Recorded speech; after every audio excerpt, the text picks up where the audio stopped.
साहिब बंदगी सतनाम। तो भाइयों, आज हम इस विषय पर बात करेंगे, सौभाग्य के ही कारण लोभ लागे। सदगुरु कबीर जी महाराज का कहना है कि हे सौभाग्यशाली मनुष्य, सांसारिक विषयों के ब्रह्म रूपी जाल में फंसकर अमूल्य रत्न के समान जीवन को क्यों व्यर्थ गंवा रहे हो, क्यों व्यर्थ खो रहे हो। जैसे कि यह जो जन्म हमें मिला है, यह जन्म पिछले जन्म में जो भी वासना हमने की थी, उस वासना के बीज के स्वरूप में यह हमें जन्म लेना पड़ा है। और आगे भी हम इसी तरह से जो वासना के बीज बोते रहेंगे, तो पल पल और हर जन्म में हमें जैसे गर्भ में जाकर के ही फिर से उन वासना को पूरा करने के लिए जन्म लेना पड़ेगा।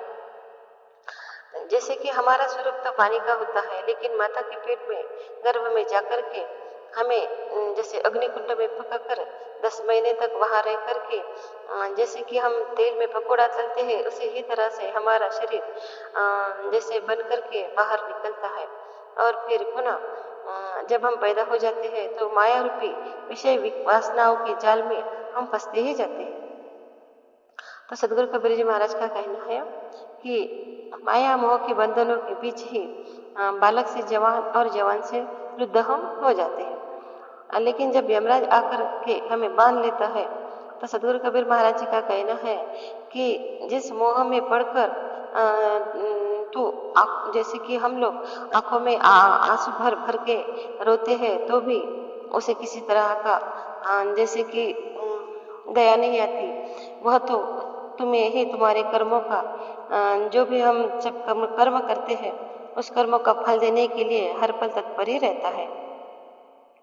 इसलिए इस जीवन की क्या आशा की जाए और लंबे आयु की इच्छा क्यों करे, जबकि काल भगवान ने हमारी श्वासों को पकड़ के रखा है। आज मरो या कल, तो यह समझ लो कि यह जिंदगी एक जुए के समान है और इस खेल का पासा सावधानी से सोच समझ कर ही फेंकना चाहिए, क्योंकि मोह जाल में फंस जाना ही हार है और सबसे अनासक्त होना ही मोह से जीत है। तो हमें जिस कर्म के लिए सदगुरु कबीर जो भी हमने जन्म लिया है, उसमें अगर हम इसी तरह मोह और माया के बंधनों में फंसते जाएंगे और हम जैसे कि परम पुरुष के जैसे सच्चे परमात्मा की भक्ति नहीं करेंगे, तो हमारा जीवन मिलने के बाद भी क्या काम आने वाला है। इसलिए सदगुरु कबीर जी महाराज का कहना है कि ये सौभाग्य के ही कारण लोभ लगे। अरे ये सौभाग्य तो किस कारण लोभ कर रहा है, कि कौन सी चीज ऐसी है जो तेरे साथ आने वाली है। अब देखो, इतने बड़े बड़े महल बंगले बना करके कितना ही पाप खुद के सर पर लाद करके, कितने ही पापों की बोरी भर करके हम अपने साथ रख लेते हैं, लेकिन इसमें से कौन सी चीज है जो हमारे साथ आती है। इसलिए सदगुरु कबीर जी महाराज कहते हैं, साई संग लोग करत चतुराई, विष को पेड़ सींचत नित बासर, चाहत अमित फल खाई। अब देखो, हम तो इस दुनिया में चतुराई करते हैं।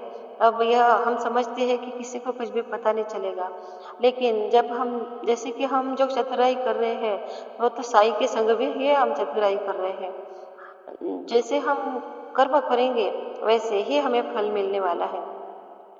विष का पेड़ बोने से हमें अमृत का फल कैसे मिल सकता है।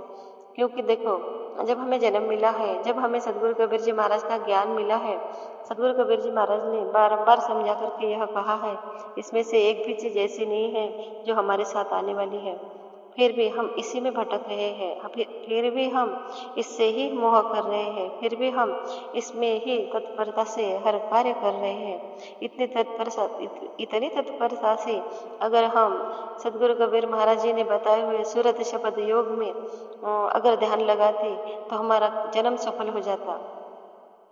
जैसे कि अब हम ऐसे समझ रहे हैं कि लोहे के नाव में पाषाण भर दिया और फिर कह रहे हैं कि राम हमें पार लगा दो, तो हमारी नैया पार कैसे लग सकती है। हम लोगों को यह सब समझ लेना चाहिए, क्योंकि हमें सौभाग्य कहा है, दुर्भाग्य नहीं कहा है।